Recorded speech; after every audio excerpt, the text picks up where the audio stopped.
The morning sun peeked through the windows of Harbor Brew, casting golden light on the polished counter I had sanded myself 5 years ago. I stood behind it, tracing the familiar grooves left by thousands of coffee cups, each one part of a memory I wasn't ready to let go. By nightfall, I was expected to hand over the keys to everything I'd built. "Emma, you know this is what's best," said Lillian Crawford, tilting her head as she adjusted her pearl earrings. My former mother-in-law had the kind of voice that made concern sound like a critique. "Running a business like this just isn't sustainable anymore. Not after everything." Not after everything. As if Derek's death 6 months ago had erased my capability along with my grief. As if I had suddenly become someone who needed managing, not someone who had created a thriving cafe from scratch. The Crawfords had never hidden their disappointment in Derek marrying me, a girl from a coastal town with flour under her nails. And now, they were circling like sharks, claiming they only wanted what was best for the estate. "We've actually doubled weekend revenue since expanding the brunch menu," I said quietly.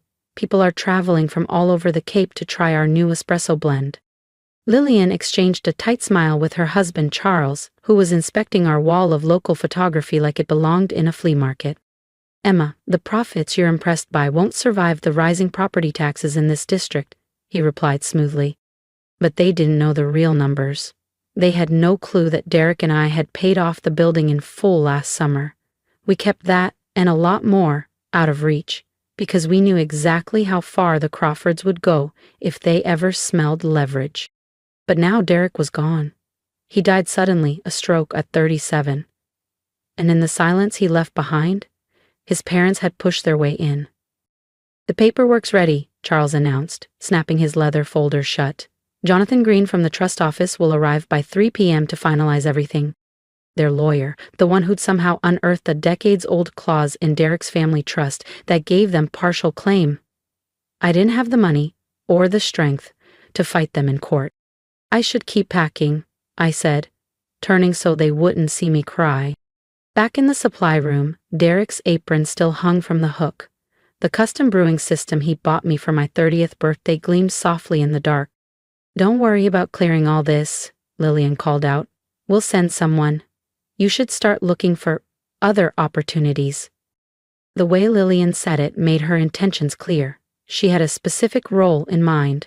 Most likely the receptionist job at Charles's law firm, which she'd been hinting at ever since Derek's funeral. A respectable position, she called it.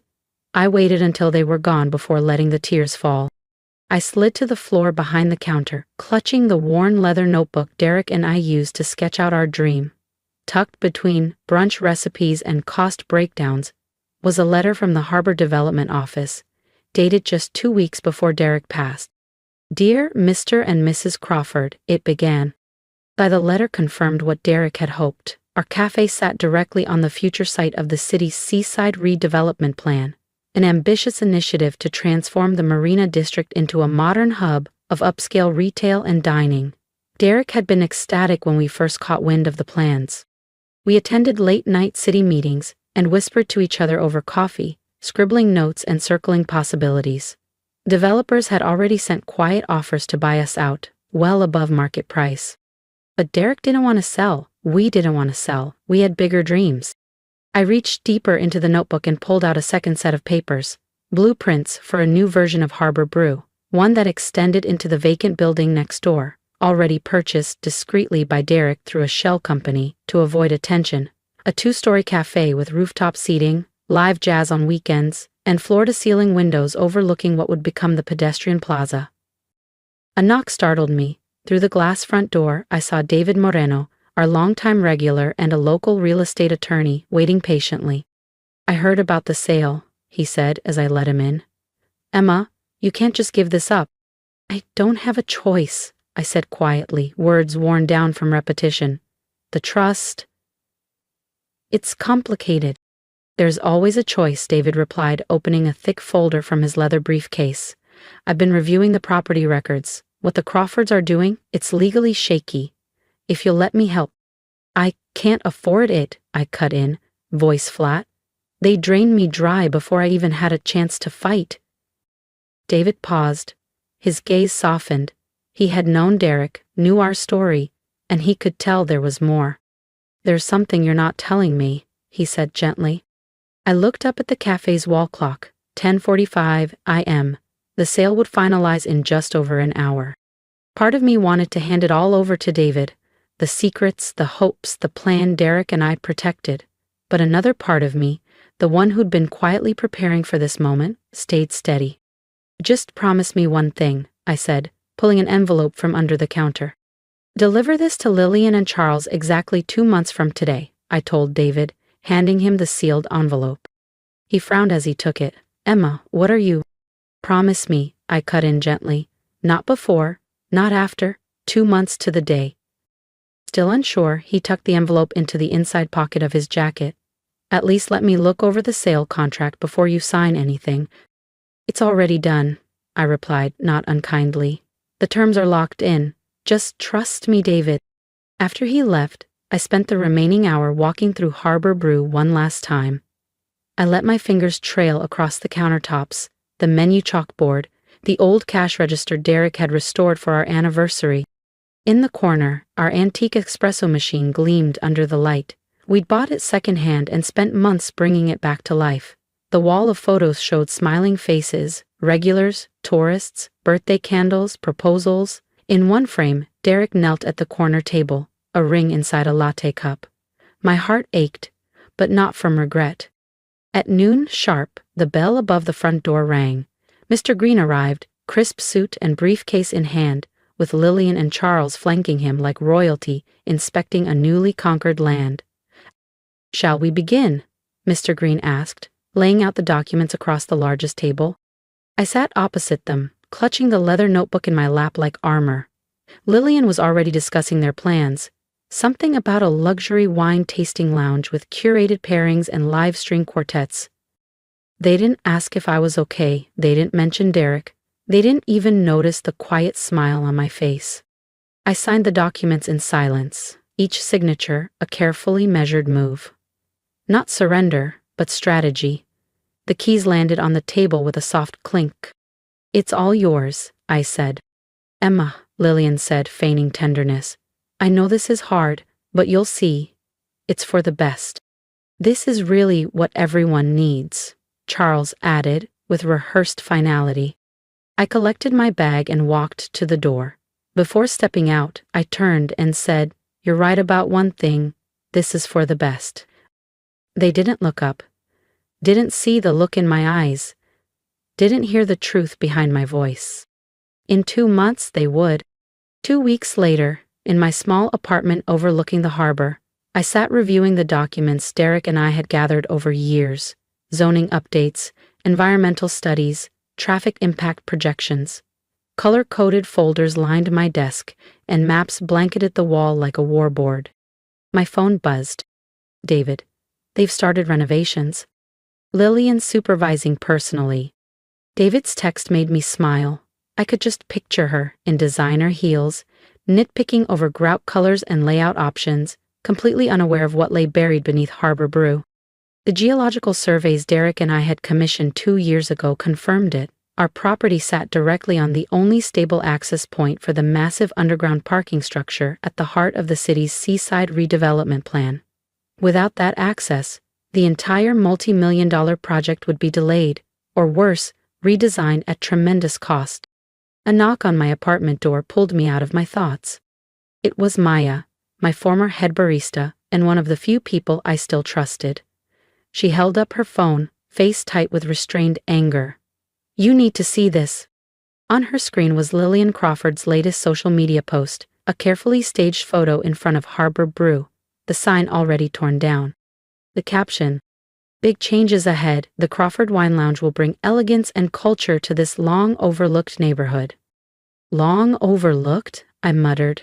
"We had a wait list every weekend. People drove hours for our brunch." "There's more," Maya said, swiping through more images.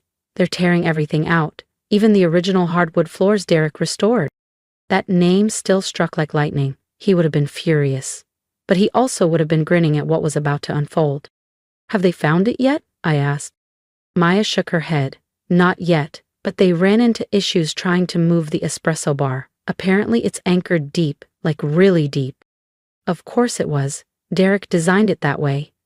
That bar concealed the entrance to the reinforced storage vault we built into the foundation, a vault that held our most precious documents, including the original property deed with a very special clause attached. One that would upend everything. Anything from City Hall? I asked, turning to the planning board on my wall. Nothing official, Maya said, but my cousin in zoning says the public announcement is weeks away. They're just waiting for the final environmental impact assessment. I nodded, checking the date, 6 weeks until David would deliver the envelope. Then my phone rang. Lillian. I almost let it go to voicemail, again, but something in my gut said, pick it up. Emma? Her voice carried an edge I hadn't heard before. I believe the property is yours now, I said flatly. Yes, well, she hesitated. We've run into something unusual during demolition. The contractor discovered a reinforced room beneath the cafe floor. The architectural plans you're referring to didn't include a basement level, I said, voice syrup sweet. You mean the ones your lawyer handed over? The ones Derek and I revised before we submitted them? The silence on the other end of the line was glorious. What did you just say? Lillian's voice snapped into sharpness. Nothing that concerns you, I replied. The property is yours now, surprises and all. Good luck with the wine bar. I ended the call before she could respond. My heart was racing, but not with fear, with momentum. The game was officially in its second act. That night, I met David at a small diner tucked between the marina and downtown. The envelope I'd given him sat between us, untouched but heavy with significance. He had brought my leather notebook, now accompanied by additional documents. This is huge, he said, scanning the original deed. Emma, the mineral and subdevelopment rights, plus the geotech surveys. The Crawfords bought the surface. Everything beneath it still belongs to you. I nodded. They never read the fine print.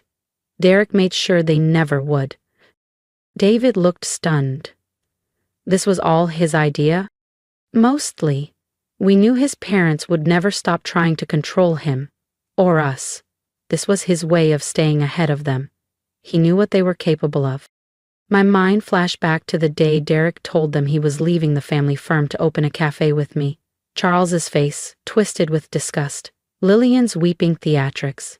They used every clause in the family trust to pull him back into their orbit, but Derek had been deliberate, strategic. They thought he was just playing barista, I said softly. But he was building an empire they couldn't touch. David checked his phone. The city's announcement is next week. Once it's public, every property in the Marina District will triple in value. The Crawfords will think they've struck gold. Until they try to sell, I added, and learn they can't, not without my approval. They'll push back, David warned. They have money, connections. And I have this, I replied, pulling out one last document. A letter in Derek's handwriting, dated 5 days before his death. It laid everything bare. His parents' manipulations, the threats, and his intention to split the property rights to protect me and our legacy. I glanced at the calendar. 2 more weeks. Then you deliver the envelope. The days blurred as I prepared. Through Maya's network of loyal regulars, I stayed updated on renovation progress. They'd found the vault, but the steel-reinforced door had them completely blocked. Lillian, according to whispers, was livid, convinced I'd hidden treasure inside. She wasn't entirely wrong. If you're holding your breath like I am for what happens when that envelope is finally opened, don't forget to subscribe so you don't miss the moment everything turns upside down. The real twist is just beginning. She wasn't wrong, but she was looking in the wrong direction. Exactly 1 week before David was set to deliver the envelope, the city made its long-awaited announcement. With headlines, press conferences, and flashy renderings, the Seaside Renewal Initiative was officially unveiled, a $1,200,000,000 0-cents project that would turn the sleepy Marina District into a glittering urban destination. Property values in the area doubled overnight. Real estate agents began descending like vultures, waving contracts at every business owner in sight. On social media, the Crawfords couldn't stop congratulating themselves. Photos of Lillian in a hard hat, captions about transforming the community, and hashtags like Crawford Vision. I watched it all from my apartment, noting every development on my now crowded evidence wall. The new renderings made it plain. The central underground parking hub, the project's beating heart, could only be accessed through one point, 425 Harbor Avenue, the former Harbor Brew building. There was no backup route. Any alternate path would require demolishing landmark-protected buildings. Then came the call I'd been expecting. "Ms. Moreno," the voice on the other end said. "Daniel Price here, lead developer for the city's initiative." "Oh, this about the Crawford Wine Lounge?" I asked sweetly. "Well, yes. That's part of the issue," he admitted. "Records show you retain ownership of several sub-property rights. We'd like to arrange a meeting. The city needs those access rights, and the timeline is tight." I leaned back, eyes flicking to the envelope still sealed on my desk. "I'm aware," I said, "but I should let you know. I've had a few offers." He named a number that made my breath hitch. I countered with one that made him pause. By the end of that call, we had a tentative agreement, one that would make me more than wealthy. But this wasn't about revenge or riches. It never had been. 2 days before the envelope was due, Lillian showed up at my apartment without warning. Her makeup was perfect, but her expression was cracked, panicked beneath the poise. "What are you playing at?" she snapped the moment I opened the door. "The city keeps hitting delays. They say you're involved. What did you do?" I stepped aside. She entered slowly, her eyes landing on the wall of maps, deeds, letters. Truth. In physical form. "Derek and I planned for this," I said calmly. "He knew you'd try to take what we built, so we made sure you could only take what we allowed." "You can't do this," she whispered, voice shaky. "We own that property." "You own the top, Lillian," I replied. "Everything below? That's mine. And soon, the city will be paying me for it." Lillian sank onto my couch, her tailored blazer and designer heels suddenly looking wildly out of place in my modest one-bedroom apartment. "Why?" she asked, her voice barely audible. "Why would he do this to us? To you?" I let out a short, bitter laugh. "You spent years trying to control him, dismissing his choices, using the family trust like a leash." I met her eyes. "Derek built something real, something honest, and you couldn't stand it." "We were trying to protect him," she whispered. "That cafe, he was meant for more." "No, that cafe was his dream, our dream," I said, cutting in. "And now it's going to fund everything we ever planned." I handed her a folder, the city's updated development blueprint. She scanned the documents, her hands trembling slightly as she pieced together the full picture. The property she thought she stole was a facade. The true value, the underground access, still belonged to me. "Charles will fight this," she said faintly, but the fire had faded from her tone. "Good," I replied, "because in less than 48 hours, you'll receive something Derek wanted you to see, a long time ago, a parting gift." Lillian left looking rattled, her perfectly composed exterior cracking like old porcelain. From my window, I watched her slide into her sleek black car. Her knuckles were white around the steering wheel. The next morning, I visited Derek's grave, thermos in hand filled with the dark roast he used to drink while we scribbled ideas in that leather notebook. "We did it," I whispered, kneeling. "Everything we dreamed of? It's finally unfolding." Less than 24 hours remained. Inside David's envelope were copies of every document that mattered: zoning records, survey maps, deed clauses, and most importantly, Derek's handwritten letter, detailing years of coercion and the legal firewall he built to keep his parents from seizing what wasn't theirs. The game was nearly over. At 8:57 a.m. the next morning, I sat in David's office, watching his laptop stream security footage from the Crawford law firm, a clean feed from the front desk camera. "They're all there," he said into the phone. "Charles, Lillian, their legal team. Looks like even a few board members showed up." "Perfect," I breathed. Exactly how Derek wanted it. At 9 o'clock sharp, David was led into their conference room. We couldn't hear them, but we could see everything. Lillian opened the envelope first, her face drained of color. Charles snatched the papers from her hands. As he read, his jaw tightened, and his grip clenched. Inside that envelope was everything. The property split, the trust manipulation records, and Derek's final words to his parents. the ones they were never meant to forget. Dear Mom and Dad, the letter began. If you're reading this, then everything has unfolded exactly the way I anticipated. You've tried to take what Emma and I built, believing you could sweep in, rewrite the story, and call it your own. But I've spent years preparing for this moment. I protected our legacy from your greed long before you even realized there was something to take. My phone buzzed. A message from Maya. They're tearing up the cafe floor. Attached was a photo of contractors jackhammering through the hand-laid hardwood Derek had restored himself. Beneath it, thick slabs of reinforced concrete. They were desperate, digging for a vault they thought held some hidden fortune. What they didn't realize was that the true treasure wasn't locked away. It was legal and already in motion. Back on the security feed, I saw Charles leap from his seat, face twisted in fury. The other attorneys flipped through the paperwork in stunned silence. Some shook their heads. Others made frantic calls. David leaned in toward his mic. They've found the clause. They know now. Without the subsurface rights, they can't sell. No developer will touch it. Another ping from Maya. City inspectors just arrived. They're posting permit violations for unauthorized demolition. Everything was falling into place. Derek's plan, perfectly timed. The Crawfords were so obsessed with seizing control, they'd skipped basic due diligence. Now their self-congratulating renovation efforts were becoming a legal and financial disaster. Then my phone rang. Daniel Price from the city's development office. Miss Moreno? He said without small talk. We've reviewed your revised counteroffer for the underground access rights. The council has approved the full amount. I couldn't help but smile. The number we'd agreed on was triple what the Crawfords paid for the entire building.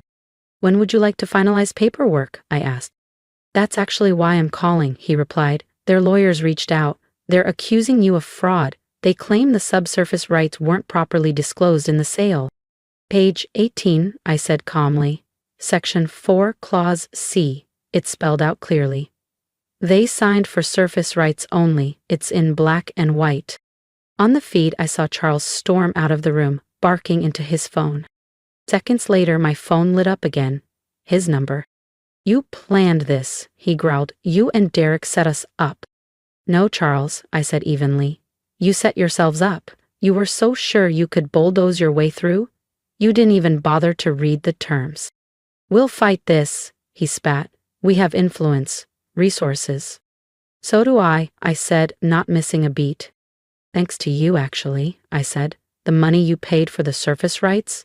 Derek and I used it to retain the best property attorneys in the state. I paused. Would you like their contact info? Charles hung up without a word. Back on the feed, I watched him re-enter the conference room. The other lawyers were already packing up, clearly wanting nothing to do with the legal storm brewing. Lillian remained seated at the table, Derek's letter trembling in her hands. Even through the grainy footage, I could see the tear tracks on her face. By that afternoon, news of the Seaside Renewal Initiative was everywhere. Headlines, news segments, press quotes from city officials. Property values around the Harbor District soared again as plans for luxury shops, boutique hotels, and high-end dining were released to the public. The Crawfords Wine Lounge, once smugly branded as a cultural gem, now looked absurdly out of place. Pretentious, yes, but worse, irrelevant. That evening, I met Maya for coffee, ironically at the rival cafe down the street that used to glare at Harbor Brew with envy. She slid her phone across the table. Social media's blowing up, she said. Everyone's saying the Crawfords got played. She scrolled through comment after comment, some laughing, others cheering. But the ones who really know, she said. Your old regulars? They're celebrating. I smiled, thinking about the teachers, dock workers, and retirees who used to fill our morning rush, people who believed in what we were building, who understood that Harbor Brew was never just about coffee. It was about community. My phone buzzed. David. Lillian's here, she wants to talk. 20 minutes later, I walked into David's office. Lillian sat alone at the table, looking smaller than I'd ever seen her. Derek's letter lay between us. Why didn't he tell us, she asked quietly, about the city's plans, about what you were building together? Would you have listened? I replied. Or would you have tried to take control of that too? She dabbed her eyes with a silk handkerchief, visibly shaken. We thought we were protecting him. The family name. The legacy. Derek built his own legacy, I said. And Harbor Brew wasn't just a cafe. It was proof he didn't need your money or your name to matter. She looked up, her voice fragile. And now? I slid the city's final offer for the subsurface rights across the table. This is what you'll be fighting if you go to court. Developers will wait years, but they won't forget. And when it's over, the law will still be on my side. She looked at the letter again. The things he wrote about us. That, I said gently, was his final gift. One last chance to see him for who he truly was, and to understand what really mattered. I left her there, Lillian, with Derek's letter and the city's contract, knowing she had choices to make. The Crawfords could drag it through court, burn fortunes trying to salvage their pride, but no matter how loud they shouted, they couldn't undo what Derek had done. He had protected our dreams so thoroughly that even in death, he still stood between me and their greed. 2 weeks later, I watched as the Crawford Wine Lounge sign was carefully taken down from the old cafe's brick facade. The sale of the subsurface rights had been finalized. The sum? Enough to buy back the surface rights, at twice what they had paid. Harbor Brew would reopen. Exactly as Derek and I had envisioned. The updated design preserved the heart of the original building while integrating sleek touches to blend with the city's new development district. And the rooftop garden, our late-night idea fueled by wine and what-ifs, was becoming real. David supervised as the last of our original equipment was moved back in, including Derek's pride and joy, the antique espresso machine he had spent months restoring. The vault, still unopened, and that was fine. Its purpose had already been fulfilled. David stood beside me as I unlocked the front door for the first time in over a year. The familiar ding of the bell above the frame echoed through the space. "They're still in shock, you know," David said. "Charles retired last week. Lillian hasn't shown her face at the club since." I ran my hand along the counter, fingertips brushing over grooves worn smooth by years of coffee cups and community. "It was never about revenge," I murmured. "Derek just wanted them to understand that success doesn't always look like what they expected." The morning sun streamed through the wide windows, lighting every corner with soft gold, the very light that gave the cafe its name. I hung 2 frames on the wall, one of Derek on our original opening day, grinning as he handed a latte to our first customer, and next to it, a framed map of the city's development. Harbor Brew now the anchor of the new district. My phone buzzed. A message from Lillian. "He'd be proud of you. Of all of this. Of what you protected." Maybe it was a start. Maybe understanding comes late, but still matters. I began prepping for our reopening. The grinder hummed. The aroma bloomed. A small crowd formed outside, drawn by the new sign and the old spirit. Harbor Brew would shine again, not just as a cafe, but as proof that legacy isn't inherited, it's built. "Ready to open?" Maya asked, tying on her apron. I touched the wedding ring I wore around my neck, feeling Derek in every brick and beam. "More than ready," I said, flipping the sign. And the morning light poured in. "Truly, it means more than you know. This journey wasn't just about reclaiming a building or winning a legal battle. It was about honoring love, legacy, and the quiet strength it takes to protect what matters most, even when no one else sees it but you." So, if something in my story spoke to you, I'd love to hear about it. Leave a comment below. Tell me about a time you had to fight for something that others didn't understand. Or maybe a moment when you realized your worth was never tied to their approval in the first place. Because here's what I've learned. Success doesn't always shout. Sometimes, it whispers through every quiet choice you make when no one is watching. It's choosing to build instead of break, to protect instead of prove, to prepare instead of plead. If you're in a moment right now where it feels like the world's underestimating you, please, don't give up. Don't shrink to fit their vision. Define your own. And if you believe in that, if you believe in fighting with grace, in rising on your own terms, then hit subscribe. Not just for me, but for every underdog building in silence, waiting for their moment in the light. Because it's coming. It always is. And when it does, I hope you're ready to open that door, stand tall, and say, I never stopped believing in what I built. Just like I did. Let this be your reminder. The fine print of your life doesn't define what you're losing. It protects what you're not willing to let go. You're stronger than they think. You always were.